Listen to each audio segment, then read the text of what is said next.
केयूराणि न भूषयन्ति पुरुषं हारा न चन्द्रोज्ज्वला न स्नानं न विलेपनं न कुसुमं नालङ्कृता मूर्धजा वाण्येका समलङ्करोति पुरुषं या संस्कृता धारते क्षीयन्ते खलु भूषणानि सततं వాగ్భూషణం భూషణం.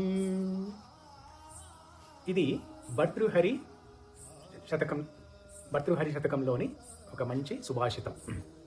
కేయూరాలు అంటే భుజకీర్తులు, చంద్రునిలా ప్రకాశించే ముత్యాల హారాలు, స్నానాలు, సుగంధ లేపనాలు, పూలు మనిషిని నిజంగా అలంకరించవు. సంస్కారవంతమైన మంచి మాట, వాణి మాత్రమే మనిషి నిజంగా అలంకరిస్తుంది. ఇతర ఆభరణాలన్నీ నశిస్తాయి, కానీ మాట అనే ఆభరణం ఒక్కటే శాశ్వతమైనది. దీనికి సంబంధంగా కృష్ణ భగవానుడు భగవద్గీతలో కూడా 17వ అధ్యాయము 15వ శ్లోకంలో ఒక చక్కటి శ్లోకంలో చెప్తారు. అనుద్వేగకరం వాక్యం సత్యం ప్రియహితం చ యత్ స్వాధ్యాయాభ్యసనం చైవ వాన్మయం తప ఉచ్యతే. కృష్ణ భగవానుడు చెప్పిన ఈ శ్లోకం మన మాటలపై నియంత్రణ ఎలా ఉండాలో చెబుతుంది. నిజమైన ఆధ్యాత్మిక సాధనలో మాటల శుద్ధి చాలా ముఖ్యమైనది.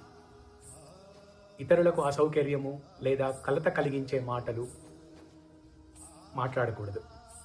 సత్యమైన మాటలు, ప్రియంగా మరియు హితకరంగా ఉండే మాటలు, అలాగే వేదశాస్త్రాలను లేదా పవిత్ర గ్రంథాలను నిత్యం అధ్యయనం చేయడము, ఇవన్నీ కలిపి వాక్కుతో చేయబడే తపస్సు, వాక్ తపస్సు అని చెప్పబడుతుంది. Austerity of speech. సో మన మాటకి గొప్ప ఆభరణం ఎప్పుడు అంటే అది మన కృష్ణుడి గురించి మాట్లాడినప్పుడు, కృష్ణ కథ గురించి ఇతరులతో చర్చించినప్పుడు ఆ మాటే మనకి ఆభరణము, అదే మనకి వాక్ తపస్సు. హరే కృష్ణ.